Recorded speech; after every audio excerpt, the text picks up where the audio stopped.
Finality has experienced Bank of England's commitment to innovation firsthand, and they welcome engagement as they prepare for instance, the FNPS launch. So there's this piece about it and so on, right, in regards to the Bank of England, because we're always talking about Bank of International Settlements, talking about Bank of England, all this stuff. If you're wondering about Finality and who they're connected to, here's a visualization for you, right? Not too shabby, Lloyd's Bank. I mean, if you're old school like my dad, you call it literally the Lloyd's of London. There's ING, Credit Suisse. Some people call it Credit Suisse, NASDAQ. I mean, some big names here. BNY Mellon, State Street. Okay. Getting more into this, let me show you this. I wish I could make this a little bit bigger. All right. So this guy, Marty Palosuo, if I'm pronouncing that right, maybe Palo Show, I don't know. He says he's happy to share that he's starting a new position as a chief financial officer over at Fintium. Now, of course, earlier, just now, we're talking about Finality, but this is all going to come together. It's going to make sense. I'm going to put you guys through that and just bounce around too much. So what I want to show you here is this again, right here. It says the DLT in the real world survey ran by ISSA and the value exchange and supported by ourselves and others highlighted that 49% of respondents believe CBDCs will be operational across major currencies in the next 3 years. We talk about, like, for instance, the price of, we're talking about Ripple's XRP. Obviously right now we're talking about, Quant and everything that's ISO related. Now, of course, Quant is ISO TC307, the standard developed by Gilbert Verdian of the Quant network back in 2016. But everything ISO related really does stand out, right? But what about some of the key people that's connected, for instance, to the Quant network? Well, there's this full report here, and of course, there's even this visualization GIF, which is cool. And I'm thinking some of you guys already saw this on the screen. But yeah, DLT in the real world. ISSA, Accenture, Broadridge, Finality, Medico. 49% of respondents believe CBDCs will be live in major currencies by when? 2026. I mean, what's going to happen from there? How much would, for instance, Quant be worth by 2026? Do we see some crazy prices in regards to that? Well, let's jump more into some of these key findings again. And shout out to Quant Papa. Give him a follow. His new Twitter is Quant_Papa_. This is from Finality, and here is the Fintium connection. Finality and Fintium. Interoperability towards intraday settlements, risk-free cross-currency swaps. Finality is reshaping financial markets. They will enable financial institutions to execute atomic PvP settlement instantaneously. Not just like, some of these other platforms we're talking about, like, having the whole thing of waiting like 5 business days or so on. Those days are over. 24/7, backed by central bank money, eliminating settlement risk. We're always talking about real-time gross settlements, are we not? So it goes on to mention Fintium enables FX swaps with T+0 settlement and intraday same-day maturity. Joining these two initiatives leads their combined vision, which is the creation of a fluid, liquid intraday borrowing ecosystem with no settlement risk. That right there is the key area to pay attention to. Liquid intraday borrowing ecosystem, no settlement risk. Getting more into this, check out what it mentions. Finality goes on to mention, for instance, because we're talking about tokenization, obviously. They state there's a general acceptance that tokenization will be a prominent feature of tomorrow's financial markets. Finality International is the commercial realization of a 4-year research and development project focused on understanding how market infrastructure needs to evolve Yes, it does. To meet the challenge of tokenized markets, Finality is developing a payment foundation incorporating legal, regulatory, operational, and technical aspects, creating a regulated network of distributed financial market infrastructures. It will have an associated digital settlement asset per currency. Here are some examples. The utility settlement coin. In the past, when we talk about real-time gross settlements, that in itself, I mean, it's like it's a big deal. But what about an actual tokenizing real-time gross settlements? Some people say, well, the tokenization that will be like cross-border payments, obviously, Max, XRP, XLM, you name it, right? But look what's mentioned: utility settlement coin to settle the tokenized value transactions with who? Finality. 5 currencies are in the initial scope. For instance, CAD, EUR, the British pound, Japanese yen, the US dollar, with further currencies to be added. Now, that's Finality. Well, what about the concept of Fintium? Great question. Fintium is creating a global financial market for institutional intraday borrowing. Fintium is a London-based startup and has built a treasury, funding, order, and trade management platform. And we always talk about R3. Well, there's R3. Using R3's core to distributed ledger is built for intraday repo. Wow. Or securities borrowing and intraday FX swaps. So before we get more into this, just state this, right? Who hasn't used Uniswap at some point? Who hasn't used some of these other swaps at some point? But basically speaking, I mean, that's from the retail side of things, is it not? What about institutional freaking swaps, for crying out loud? Why aren't we paying attention to this? Market participants have a secure, shared, and record of pre-trade orders that are visible through a central limit order book. These orders are matched by proprietary matching algorithm and migrate to post-trade settlement and to distributed trade repository for regulatory reporting, such as SFTR, using identical trade records. Now, this is a good statement because it is true. There is no one blockchain to rule them all. It simply isn't. You may think there is, but there isn't. The key for me is, okay, if that's the case, then I'm not going to be a maxi. That's why a lot of us aren't maxis. Then why is there Bitcoin maxis? Again, different type of situation. I don't believe in being a maxi in anything. I'd rather be well diversified. So yeah, there isn't one blockchain to rule them all. It says, we believe the blockchain DLT space is following the same path the internet followed in the last 20 years. Similar to the internet, the whole point is to let diverse machines talk to each other. Where's Max going with this? Diverse machines talk to each other. You know where I'm going with this. I mean, the writings are literally on the wall. In our case, diverse blockchains, each of them specific to a particular use case. Hence, we are driving an interoperability approach. Yeah, you better believe you know where I'm going. To enable different networks to talk and understand to each other in order to support intraday cross-currency swaps. What's a perfect example of a cross-currency swap? Quant's Overledger. If you've seen the demo, have you not seen how you can quickly switch over to the XRPL for real-time gross settlements? I remember in the past, people used to say it's just whatever, Max. It's just an ERC20 token. Kidding me? All right, look at this. Finality, Fintium, interoperability. I wish I could make this a little bit bigger, but this is from their PDF. If I make it bigger, it just kind of messes up the wording. So hopefully you guys see this. Let me just double check real quick. On this one, I'm going to make it a little bit bigger. I'm going to take myself out of the frame, okay? Check this out for a bit. How does the Finality and Fintium interoperability work? Orders are initiated on the Fintium platform to borrow one USC currency against a balance in another one. To validate the order, the sell-buy currency is earmarked in USC for as long as the order is active.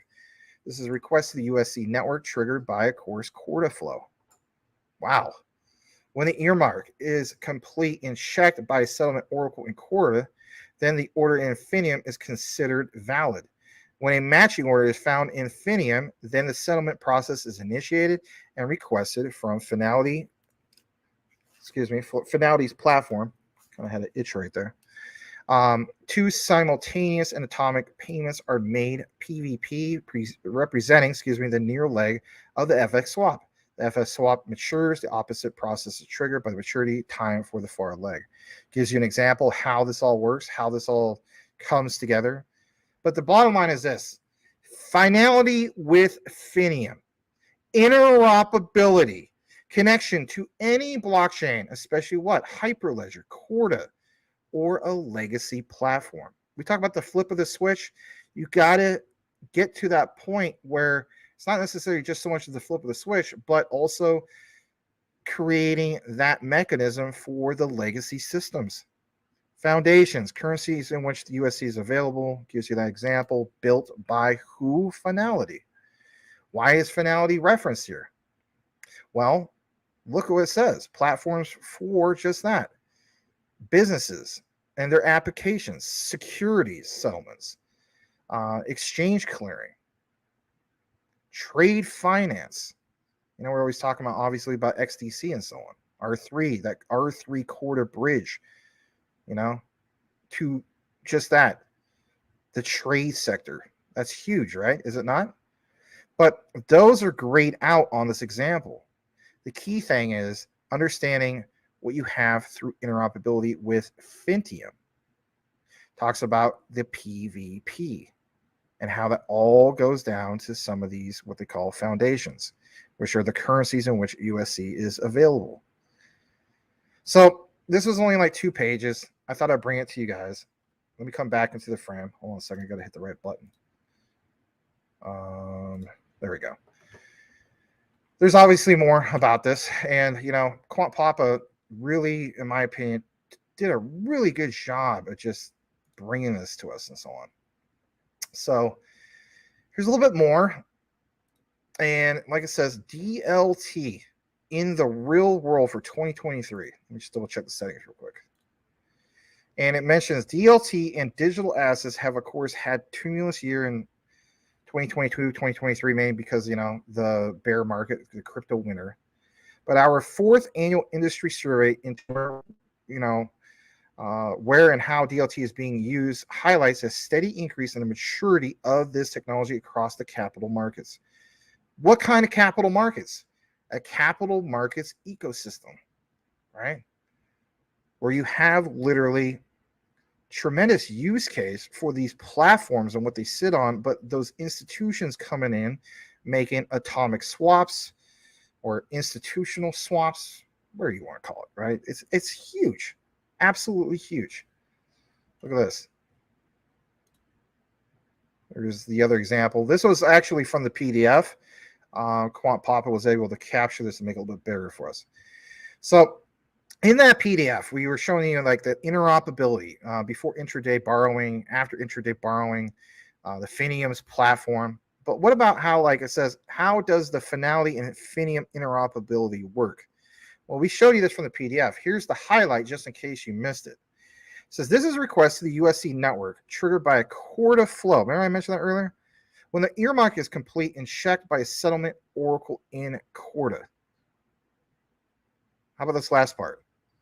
When the FX swap matures, the opposite process is triggered by the maturity time for the far leg. Tad bit more in regards to this. Straight from who? Finality. Finality and Fintium, again, teamed up together, settle the first pilot cross-chain FX in seconds. When was that? All the way back in October 4th of 2022. That pilot, where are we at now? Ooh. Where's all this crazy mentions of clarity all the time? Do you not see the momentum of where we're going with this? And of course, that was, they had success in that first pilot. They executed the first cross-chain FX settlement transaction test across 2 platforms, reducing cross-currency settlement from, T+0. Finale and Fintium announced that successful completion of that, pilot test, if you will. And it goes on to mention that, these a pretty impressive finality payment system. First of its kind transactions represented two currencies being settled, both in British pounds and the US dollar. How quick? In under 10 seconds. Obviously, way under 10 seconds. It was a milestone. It proved that interoperability can be achieved in both directions between Corda and Enterprise and Ethereum. How so? Well, remember we showed you some demos again in regards to Quant's Overledger? Switching platforms easily and being able to get, no pun intended, that finality or those real-time gross settlements, right, on a XRPL and so on. This means, like it says, banks will be able to agree and execute an FX swap trade in the Fintium platform and settle via the FNPS in under 10 seconds, even during what? Heavy traffic. I like that, because you know what? A lot of times you see other, I don't mean no disrespect, but I mean, other content creators, like, you'll talk about finality, but what about with the heavy traffic? I mean, when we talk about scalability, isn't like, in order to properly scale, you gotta have those oh crap, moments where, oh my god, this platform is overloaded. Okay, are you prepared for that overload? Boom, bam, there you go. Even during heavy traffic or when real-time gross settlements are closed. So yeah, they are prepared for the oh-ish moments. Why? They're dealing with who? The institutions of the world, and they're going to be moving on what? A lot of freaking money. So they can't be dealing with, I hate to use this expression, but like just the retail side of things, right? Because the retail side of things is not going to be this, gargantuan, monumentous amount of money, if you will. Talks about more of the collaboration. Again, it's just a blast from the past and so on. I want to show you guys this real quick, though. The transactions that were triggered in the Fintium's platform, which were built on R3's Corda protocol, and that's big in itself, is it not? And settled on a PvP basis through two FNPSs, each representing two different currencies, the British pound and, of course, US dollar. Settlement status information then was communicated back to the Fintium's platform dashboard, proving that interoperability can be achieved in both directions between Corda and, of course, Enterprise Ethereum. That's big because, again, Enterprise Ethereum. Why did so many of these platforms choose Enterprise Ethereum? They sure as the hell didn't pick it due to how fast it was, but they definitely picked it due to its security. It's been proven in regards to security. Goes on more about the whole thing of, Fintium, finality, and so on. But this part about, proving itself to large banks that they can agree to execute a T+0 intraday FX swap with each other, obviously was one of the main big deals. And of course, the interoperability test in 2019 proved it to be successful. And then what you also saw back in 2022, right? This last statement real quick. Once live, like it says, banks will be able to agree and execute a trade in the Fintium platform and settle in PvP via the FNPS in seconds. Even when, and let's reiterate this, there is heavy traffic on both systems. So I want to just clarify that. It's not heavy traffic on Finality. It's not heavy traffic, for instance, on what you saw with Fintium. It's taken on that workload with both. So there you go. There's the answer. Can both scale on a heavy workload? The answer is yes. The answer has to be yes. Again, the institutions, they're not going to want to mess around with this if they can't take a heavy workload. I said that was the last part. This actually is the last part. 3 large banks have committed to go live with the Fintium platform for intraday FX swaps. And when it gets more further down into it, this is a great statement from Brian Nolan, the co-founder of Fintium. He says the Fintium client bank's first preference is to settle these transactions on a PvP basis in FNPS, which aligns with the goal of the CPMI to increase what? PvP usage. The Fintium team hopes that central banks and regulators will be able to find time to prioritize the review of FNPS so that systemic risk can be minimized. But if you're wondering, well, what's one of the key takeaways in regards to that statement? It's this right here. Increase that PvP usage. With having a heavy workload, right?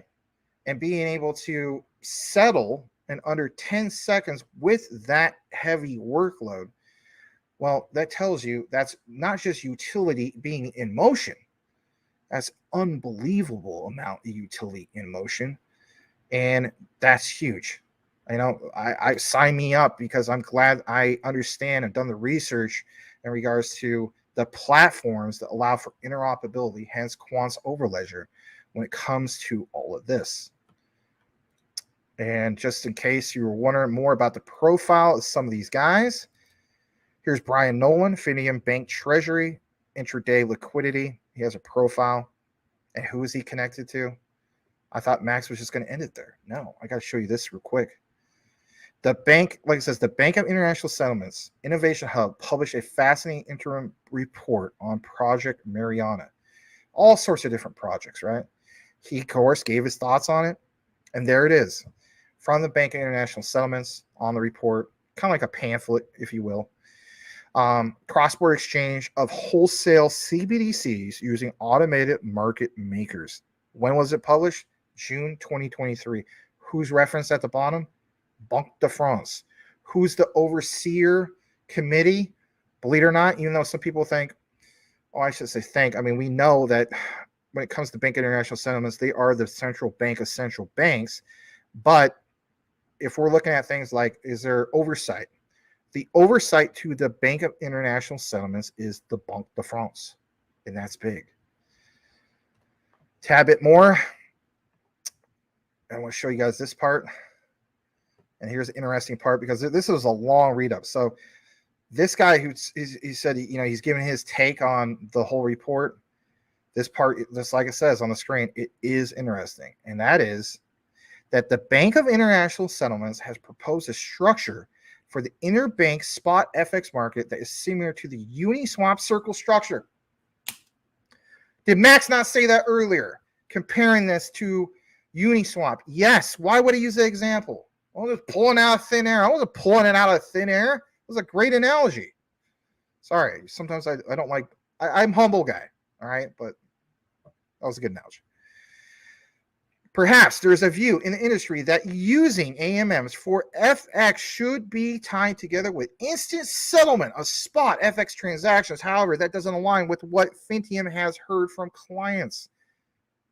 It remains to be seen whether AMMs will be used broadly in FX, in the future. In the near term, Fintium's near instant settlement of intraday FX swaps is expected to be in production when? Not 2024, not 2025, but when? Later in 2023. Is that not bullish? Is that not big? That was pretty big. And in regards to Fintium on their profile, look at this. Creating an actively what? Traded global financial market for who? Interbank intraday borrowing. Service financiers, because it's in a different language, London, England. Pretty interesting. Creating what? Global financial market for bank treasurers to do what? Lend to each other for hours at a time. Interbank intraday FX swaps. Later planning to cover intraday repo. And like I mentioned from that PDF, intraday securities borrowing. So when we talk about capital markets ecosystems, this is the perfect example of that. But capital markets ecosystems that have what, guys? That can support heavy workloads. Oh my God. Like, I'm just telling you flat out, like, maybe you guys, maybe feel like, oh, you're just hyping this thing. I don't need to hype it up. It speaks for itself. Institutional heavy workload. Like, I've been dreaming about this forever. I don't know if you guys have either. Know what you have, know what you hold. QNT is going to be absolutely huge. Hundreds of use cases tied into multiple layers of utility in motion. But the key takeaway, again, the heavy workload, literally the institutional version of Uniswap. Does that not sound bullish? Smash that like if you haven't done so already. You'd be glad that you did.